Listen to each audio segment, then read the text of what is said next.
Summer is coming to a close and kids are headed back to school.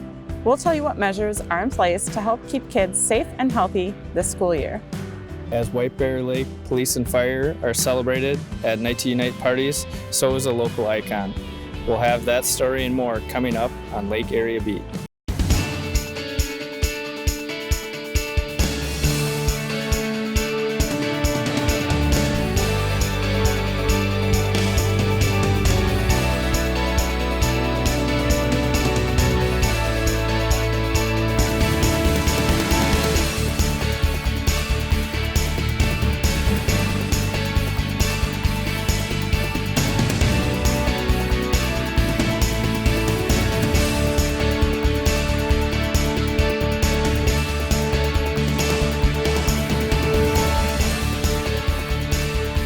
Welcome to Lake Area Beat. I'm your host, Trace Minarchuk.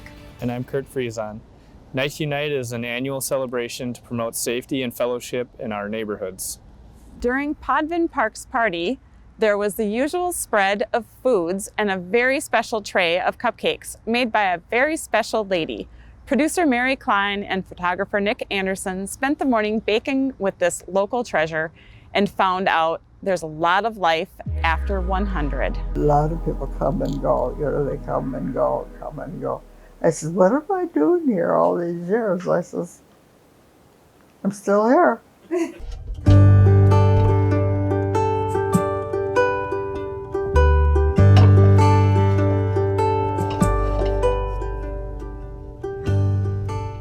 Rose Bayek of White Bear Lake counts herself lucky, and there's no question she's beat some significant odds. These are the cupcakes we're going to make to take over there. For in a way, she's won the lottery, succeeding in what less than 0.02% of Americans experience, becoming a centenarian.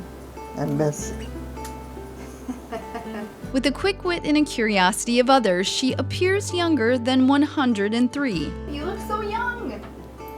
You do. I've been active all my life. And for a woman living very much in the present, I never look for the worst. I always look for positive. it's only natural for her to reflect on her storied past. Growing up with 4 siblings on the Iron Range, she became a nurse and joined the Army with her sister during World War II, crossing the Atlantic 24 times on a hospital ship, caring for casualties of war. I'll never forget the last day on the ship. We had this beautiful young man. I was working on a patient on the top. We had steel beds, double deckers. Mm-hmm. I was working with a patient on top, and this young kid was pulling at, we wore slacks, calling for Mama, Mama. I got to him, and he died, just like that. She returned home and met her future husband of 52 years, Edward. I had to think about it. You always do. They moved to White Bear Lake in 1955, where he was city manager for 20 years. They had a son, Mark, who helps care for Rose now, including driving her to her appointments. Rose stopped driving at age 99 after she was hit by another driver, dispirited by her loss of freedom. Independence. I like to be independent, but I'm not anymore. I'm dependent on what is available. Her loss of independence does not equate to a loss of engagement, and wherever she goes, she's greeted like a dignitary. They said you're quite the celebrity. You had the camera crew there, and they were ready for everything. I've had them all day long. Did you? Oh, good for you. And we got your sweets. Oh, here's your cupcakes as usual. Thanks. You could put them out. Yep, put them out on the table out there for you. As she settles in at the annual Night to Unite party at Podvin Park, the young remember Rose for more than simply her old age. Remembered last year the cupcakes with what were on the cupcakes, James? Yes, they're Jelly here. beans. They're here. How are you? He's grown a bit. Steve Gelderman has been Rose's next-door neighbor for 18 years.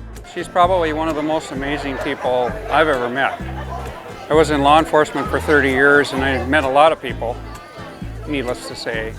And she's very high up on the list of unique individuals. Like many in the community, he considers her a treasure, bridging the gap between what was and what is.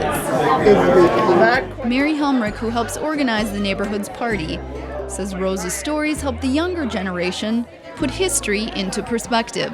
It's nice when you have somebody that has these stories and has this history that can bring that in and tell it to the younger folks, and they can relate to that. I mean, when you hear stories about, World War II, you see it in a book and it's like, okay. But if you have somebody that's actually been there, I mean, that's huge. And then that brings the community closer, because everybody gets to share those stories, and I think that's awesome.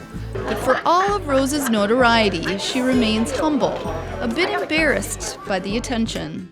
There you are with that horrible. Having lived a life of service, Rose has done well adapting to change, helping her survive as she's experienced most all of her family and friends die. And for those closest to her, they count every day with Rose a blessing. She's too precious and we need to enjoy her while she's here.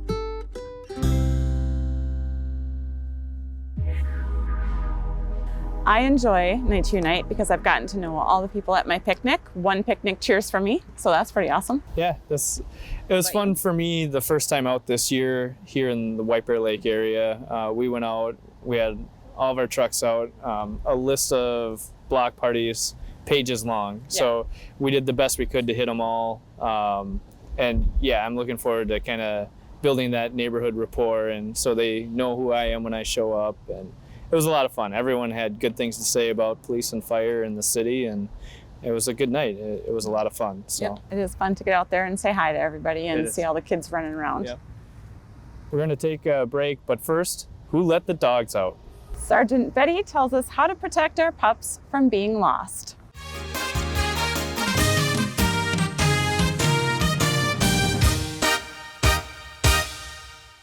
Dog owners often consider their canines part of the family, and we want to keep it that way. Help us help you by following a few simple guidelines when it comes to your pets. Dogs must be licensed in White Bear Lake. Make sure they're wearing their collars with the appropriate tags at all times, including your phone number. We recommend having your dog chipped. It's much easier to reunite dogs with their families if we have that information. We also post photos of lost dogs on our Facebook page before bringing them to animal control, so check our page if your dog goes missing. We've experienced a lot of dogs loose without any identifying information. Following these few simple steps can help us easily reunite you with your dog if he goes missing. I'll see you next time. School is back in session, and there's a lot going on in our world that have parents concerned for their children's safety. Superintendent of White Bear Lake School District 624, Dr. Wayne Kazmarchek, is going to talk about some back-to-school safety information, as well as a bond referendum question on the ballot this fall. Wayne, thanks for joining us. You're welcome. Can you give us a little bit of background on how you became superintendent here in White Bear? Sure. I'm starting my third year as superintendent. Prior to that, I was an assistant superintendent for finance here in White Bear Lake. I've been working in education for a total of about 25 years. I started out as a high school business education teacher and coach, and I've been an administrator for about 15 years. Some parents out there maybe see the news, see all the different active shooter situations that have been going on, and the word for their children's safety. In the unlikely event that something were to happen in White Bear, what's the plan you have in place? Yeah, well, we, as best we can, schools prepare for that type of situation. We do practice drills, we have lockdown drills. We're required to do 5 of those each year. In addition, I think an important part of any school is for students to have relationships where they feel comfortable and safe talking to the adults in the building, so that they can report unusual things that they hear about. And I think that's probably more important than any plan we could come up with post-event. I think leading up to a potential event is probably more important, that students feel safe and connected and are able to trust the adults in the building.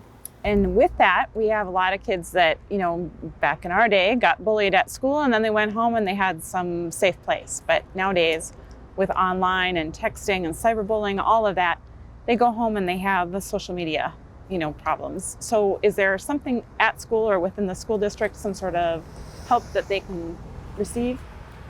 Yeah, that's a that's a great question. That's a real issue. As you said, we dealt with things at school, and then we got to go home and escape, and our students now don't get to do that. And as parents, and I'm a parent, we deal with this on multiple levels, both in my role as superintendent and as a dad. And so we have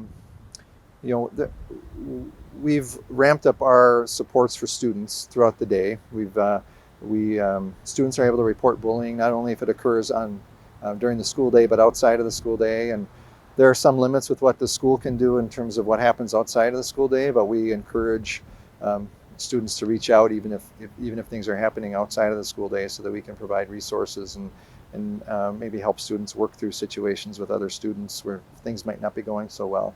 So is that different, the bullying in person as opposed to the social media bullying? Do you handle that differently within the... It is different, but we still want students to feel like they can reach out and feel like at least they can speak with an adult about what's happening. And in some cases, the school district is able to handle some of those situations. Other times, when it's sort of outside of our jurisdiction, if you will, we might get other entities involved. But we're a good place to start to help students navigate no matter what problems they're experiencing. And I'm guessing there's no right or wrong way to make that start. You could tell a teacher, any trusted adult within the school. You can tell any trusted adult. You can also do it anonymously, although probably wouldn't be as helpful if it's anonymous. But there are ways to report things online as well. And so we try to make every avenue possible for students to report when they're having situations where they need help.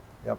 And then are there any other concerns that you're addressing for students that parents may have? Or yeah, well, we have a new strategic plan that specifically calls out social and emotional well-being of our students. So we want students to be well, and there's more and more mental health concerns at all ages, including school-age students. So we convened a group 2 or 3 years ago to work on ideas and solutions to help students have more support in schools. So we've added social workers, for example, and we've received some grants to do some more programming at some of our elementary schools, as another example. And so it's at the forefront of our strategic plan and how we move forward, and making sure all of our students are feeling safe and secure. Now, the school board has recently unanimously approved the ballot decision to be coming up in November for a school referendum. Can you tell us what that's for? Sure, yeah. So as it relates to our conversation, there's a component in there for funds to go towards improvements at school sites in the area of safety and security. So for example, security cameras are very outdated, and they need to be upgraded, and our building access systems are outdated, and there are some improvements that need to be made with site access. So secure entrances could be beefed up. Things have evolved, expectations have evolved over the years, and even since the Parkland incident 18 months ago or so, expectations have changed. And so as we look at our facilities, we want to make sure that our students and staff members are safe, and that parents are confident that sending their students to school they'll be in as safe an environment as possible. There's other components of the bond referendum. We're a growing school district. We're anticipating adding about 25% to our enrollment over the next decade or so. And so we simply need more room for those students who are coming, and that has presented us with that growth has presented us with the opportunity to pursue a bond referendum for that reason. But in addition, we can also tackle things like safety and security. We have an aging infrastructure. We have old buildings. We have a split campus high school right now, and then we want to bring those together so we have a unified 9 through 12 high school experience for our students. So it's a very comprehensive plan, and it would certainly have a huge impact on our school district for generations to come.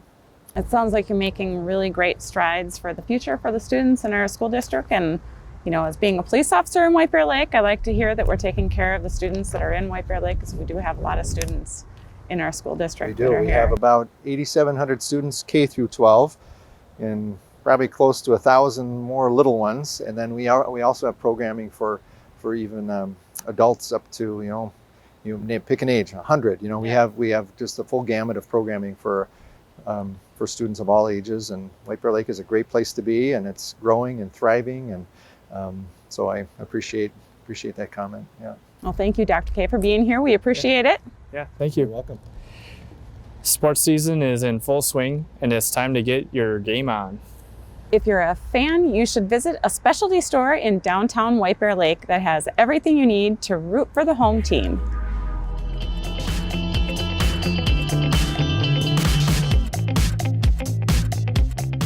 I saw an opportunity and had a vision for a concept for an apparel brand that better represented the consumer with a wearable item. So we're heavy into headwear, t-shirts, zips, hoodies. We're more about the soul, the Minnesotan.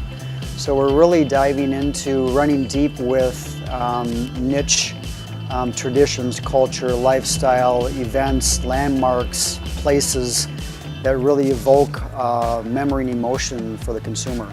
I'm from the area. My dad grew up in White Bear Lake. I grew up in Forest Lake, so I'm very familiar with the Northeast Metro.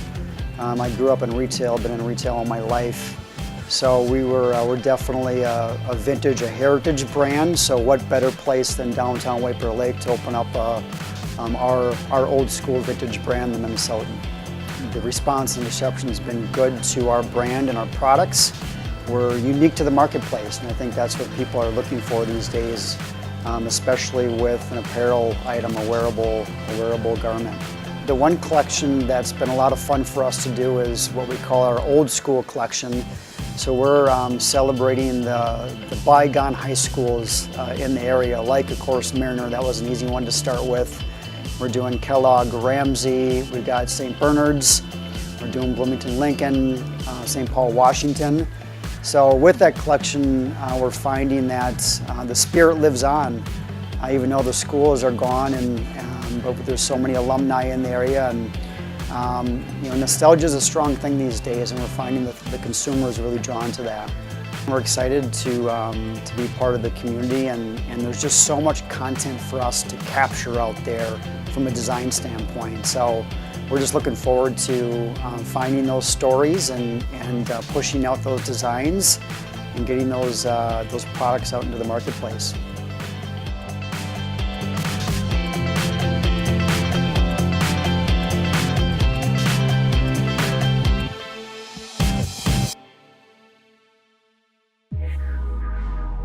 We're going to take a break, but coming up, Supporters gathered to raise money for men and women serving overseas.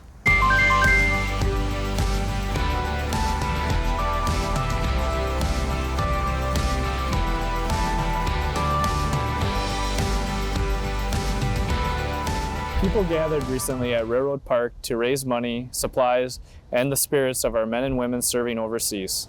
There was music, dancing, and a lot of love and support at the fundraiser. America is beautiful. I'm obviously here to support, but I'm also here to have a good time.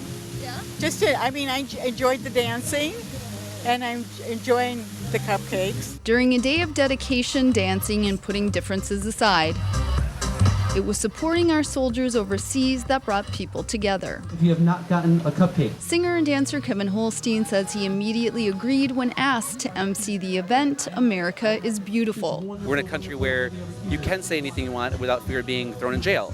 And why not use that ability to talk to someone different than you to realize that we all sort of have the same dreams and hopes. And so when they asked me to do this event, I couldn't say no. Husband and wife Jeff and Rachel Ann Lokes created the fundraiser, inviting the community to donate simple supplies.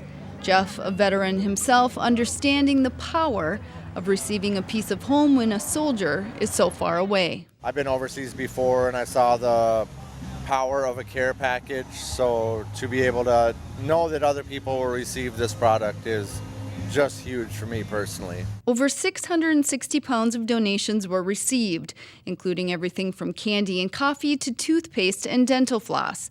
Rachel Ann's mom, Cynthia, having fun but not forgetting the men and women behind the cause. They are so grateful to hear from us. and that support. I mean, when my husband was in Vietnam, any little thing that he got from us was just like Christmas for them in the middle of July. From big to small, the day was filled with performances, activities, and more cupcakes donated by Grandma's Bakery than could possibly be consumed. As well as a sense of gratitude for the freedoms fought and protected by the men and women oceans away.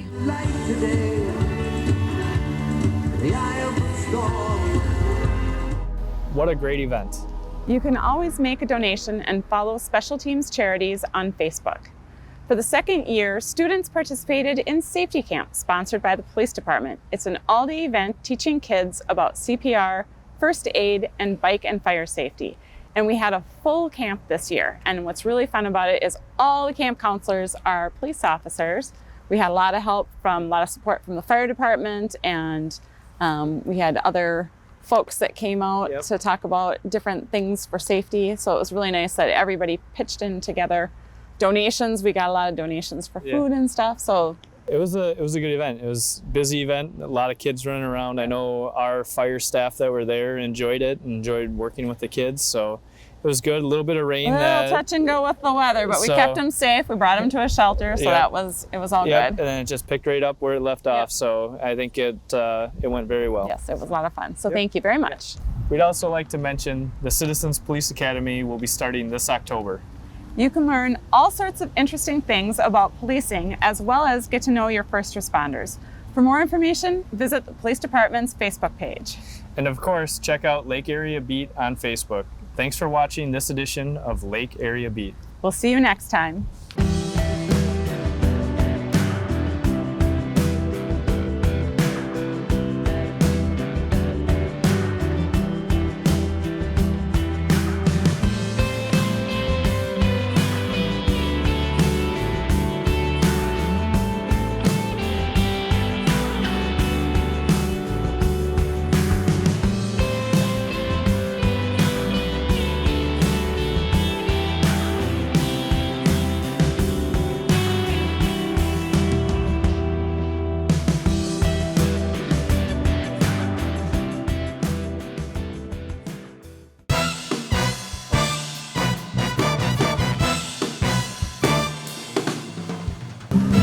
Amazing. What? Your dance move. Yes, I got to do Zumba. First of all, I got killed. We had this person work out first thing in the morning, and I thought I was gonna die, and then I got to do Zumba with you, which was amazing. Are you gonna do it again? Of course I am. All right. And Holla! Hey, nice job. I blacked out. What happened? All right, go wipe off your monkey face. We've got just a few more lines. You say 2, I'll say 1, right? Okay. 3, 2, 1. We're gonna do like 10 hands. No, sorry. Oh, you don't have to record everything I say. Oh, I have to think about, do I want to get married? That's the question. It's nice enough to be married. You can do what you want to do.